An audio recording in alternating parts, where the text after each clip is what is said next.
തീർത്ഥാടക സൗകര്യാർത്ഥം Saudi Arabia ഗതാഗത മേഖല വികസിപ്പിച്ചു. പ്രധാനമായും മക്ക മേഖലയിൽ തീർത്ഥാടകർക്കായി പുതിയ റോഡ് ശൃംഖല തന്നെ സൗദി അറേബ്യ നിർമ്മിച്ചിട്ടുണ്ട്.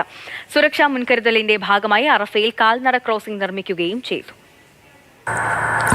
തീർത്ഥാടക സേവനം ലക്ഷ്യമാക്കിയാണ് രാജ്യത്തിന്റെ ചില ഭാഗങ്ങളെ മക്ക പുണ്യനഗരവുമായി ബന്ധിപ്പിക്കുന്നതിന് റോഡുകൾ പണിതിട്ടുള്ളത്.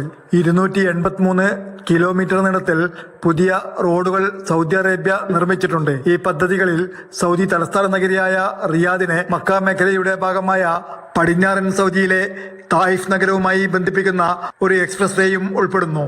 ഗതാഗത മന്ത്രാലയത്തിന്റെ മക്ക ബ്രാഞ്ച് മേധാവി ഖാലിദ് അൽ ഉത്തൈബിയാണ് ഇത് സംബന്ധമായ കാര്യങ്ങൾ വിവരിച്ചത്. മക്കയിൽ നിന്ന് 22 കിലോമീറ്റർ അകലെ അറഫയിലെ കിഴക്കൻ റിംഗ് റോഡിനിടയിൽ കാൽനട ഗതാഗതം വേർതിരിക്കുന്നതിനും പൊതുസുരക്ഷ വർദ്ധിപ്പിക്കുന്നതിനുമായി 300 കിലോമീറ്റർ കാൽനട ക്രോസിംഗ് നിർമ്മിച്ചിട്ടുണ്ട്. റോഡുകളുടെ ഗുണനിലവാരം ഉയർത്തുന്നതിനും ഹജ്ജ് ഉംറ തീർത്ഥാടനത്തിനും അടിസ്ഥാന സൗകര്യങ്ങൾ വർദ്ധിപ്പിക്കുന്നതിനുമുള്ള പദ്ധതിയുടെ ഭാഗമാണ് റോഡുകളുടെ നിർമ്മാണം. വിദേശത്തു നിന്നുള്ള 16 ലക്ഷം പേർ ഉൾപ്പെടെ ഏകദേശം 18 ലക്ഷം തീർത്ഥാടകർ കഴിഞ്ഞ വർഷം ഹജ്ജ് കർമ്മം നിർവഹിക്കുകയുണ്ടായി. ഈ വർഷത്തെ ഹജ്ജ് കർമ്മത്തിനുള്ള ഒരുക്കങ്ങൾ പുരോഗമിച്ചു വരികയാണ്. Jafar Ali Balakot, Mathrubhumi news, Jeddah.